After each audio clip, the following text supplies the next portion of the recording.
তো জয় হিন্দ সবাইকে। আজ আরেকটি ভিডিও ইউটিউবে নিয়ে আসছি। আজকের ভিডিও টপিক হচ্ছে যে ডাব্লিউপিএসআই প্রিলিমসের রেজাল্ট দিয়েছে সেটাতে আমি কত পেয়েছি আর আমার স্ট্র্যাটেজিটা কী ছিল। এর মাধ্যমে তোমরা বুঝতে পারবে যে আগামী যে ডাব্লিউপি কনস্টেবলের পরীক্ষা বলো আর কলকাতা পুলিশের কনস্টেবলের পরীক্ষা বলো, সেখানে তোমরা কীভাবে নিজের সময়কে ইউটিলাইজ করবে। তো প্রথমেই বলি, 200-র মধ্যে আমার নাম্বার হয়েছে 186.5। কোশ্চেন যে খুব কঠিন ছিল তা নয়, কোশ্চেন যথেষ্ট সহজ ছিল। আর তোমরাও অনেকে এরকম নাম্বার পেয়েছো, কেউ এর থেকে বেশি নাম্বারও পেয়েছো, তাদেরকে অনেক অনেক কংগ্রেচুলেশনস প্রথমেই জানাই। এবার আমার স্ট্র্যাটেজিটা কী ছিল দেখো ভাই, আমি প্রপার 8 থেকে 10 ঘন্টা প্রত্যেক দিন আমাদের ডিউটি হয়। এর মাঝে যে খুব বেশি পড়ার সময় থাকে সেটা নয়, কিন্তু যেটুকুই সময় হয় আমি ইউটিলাইজ করার চেষ্টা করি। প্রথমেই তো আমি বলেছিলাম যে ইউটিউবে আমি অত বেশি ফলো করি না, এই স্যার বলো ওই স্যার বলো। আমার বিশ্বাসের জন্য একটাই জায়গা ছিল, সেটা হচ্ছে বই। কী কী বই ফলো করতাম? সেই পুরনো একই কথা, একই চিরাচরিত কথা। অঙ্কের জন্য সুবীর দাসকে ফলো করেছি। সুবীর দাসের প্রত্যেকটা অঙ্ক একদম জল করা ছিল, এমন অঙ্ক আছে সেটা 4বার 5বার করে করা রয়েছে, ঠিক আছে। আর এর পাশাপাশি জিকের জন্য রেলওয়ে চ্যালেঞ্জার পড়েছিলাম। রেলওয়ে চ্যালেঞ্জারকে পুরো একেবারে ধুয়ে ফেলেছিলাম। আর তোমরা যদি এইবারের এসআইয়ের কোশ্চেনটা দেখো, সেখানেও ম্যাক্সিমাম কোশ্চেন 50টার মধ্যে প্রায় 45 থেকে 46টা কোশ্চেন ওই বইয়ের থেকেই ছিল, ঠিক আছে।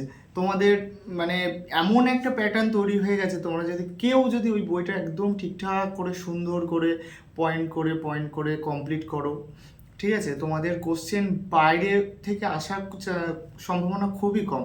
যে ওই কারেন্ট অ্যাফেয়ার্সটা এসেছিলো না, যে অপারেশন সিঁদুরের সময় ইউএনএস সেক্রেটারি কী ছিল, এটা একদম বেসিক কোশ্চেন ছিল, ঠিক আছে। কেননা গত 3-4 বছর ধরে উনিই রয়েছে সেক্রেটারি, আর বইতেও লেখা আছে, অর্থাৎ এটা কারেন্ট অ্যাফেয়ার্সের মধ্যে ধরাই চলে না। তাই তোমাদেরকে বলছি যে সামনে যে পরীক্ষাগুলো রয়েছে, ডাব্লিউপি কনস্টেবলই বলো বা কলকাতা পুলিশের কনস্টেবলের কোশ্চেনই বলো, সেখানে তোমরা যেটুকু সময় পাবে, নানা বই নানা দিকে যাওয়ার এখন কোনো দরকার নেই।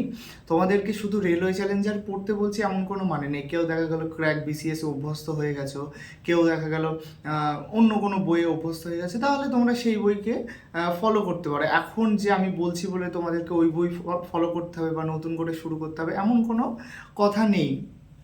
আর তোমরা যদি রেলওয়ে চ্যালেঞ্জারটাকে ফলো করতে করতে আসছো, তাহলে তো খুবই ভালো। সুন্দর করে যেইটুকু আছে বইয়ে পুরো কমপ্লিট করে ফেলো, দেখবা ওর বাইরে থেকে কোশ্চেন আসবে না।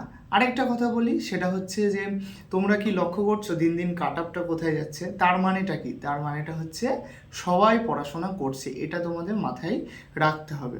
যখনই নিজেকে ডিমোটিভেট লাগবে বা যখনই পড়তে ইচ্ছা করবে না, তখনই শুধু একটা কথাই মাথায় রাখবে যে তুমি যখন রেস্ট করছো বা তুমি যখন ঘুমাচ্ছ, কেউ না কেউ কিন্তু বই পড়ছে ওই টাইমে। পরীক্ষা কিন্তু তোমরা একসঙ্গেই দেবে। যখন এই কথাটা মাথায় আসবে, তখন দেখবা যে নিজের থেকে নিজে মোটিভেশন পেয়ে যাবে, নিজেকে নিজে মোটিভেট করতে পারবে আর পড়াটাকে কন্টিনিউ করতে পারবে, ঠিক আছে। তোমরা একদম ম্যারাথনের একদম শেষ পর্যায়ে চলে এসছো, যে শেষ পর্যায়ে শুধুমাত্র আর একটুখানি স্প্রিন্ট টানলেই তোমরা কোয়ালিফাই করে যাচ্ছ, ঠিক আছে। এই সময় কেউ কিন্তু লুজ দিও না যে পড়তে ভালো লাগছে না, ডিমোটিভেট হয়ে যাচ্ছে। এখন এই কোশ্চেনগুলো আসবেই না মাথায়। এখন শুধু একটাই কথা আসবে যে কীভাবে আমি যে সিলেবাসটাকে কমপ্লিট করেছি আরও একবার রিভাইজ দেবো। এই অঙ্কটা হচ্ছে না, দেখি তো এই অঙ্কটার মেনে একদম মূল থেকে জড় থেকে কি রয়েছে পুরোটা সলভ করার চেষ্টা করি, যাতে এই টাইপের কোনো অঙ্ক আসলে আমার যেন আর দ্বিতীয়বার না আটকায়।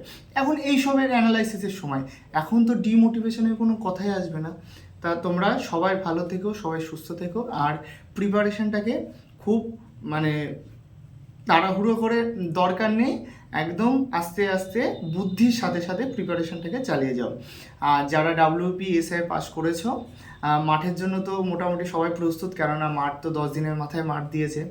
আশা করি মেনের পরীক্ষাও হয়তো সম্ভবত জানুয়ারির মধ্যেই হয়ে যাওয়ার কথা আছে, ঠিক আছে। কথা আছে বলে এমন কোনো ব্যাপার নেই, ঠিক আছে। এটা সম্পূর্ণ পিআরবির উপর ডিপেন্ড করে। তুমিও বোর্ডের সদস্য নও, আমিও বোর্ডের সদস্য নই, ঠিক আছে। তো এই বিষয়গুলো আগে থেকে বলা শুধুমাত্র সময় নষ্ট। আর তোমরা প্রিপারেশান চালিয়ে যাও। সবাইকে অল দ্য বেস্ট। আজকের ভিডিও এই পর্যন্তই।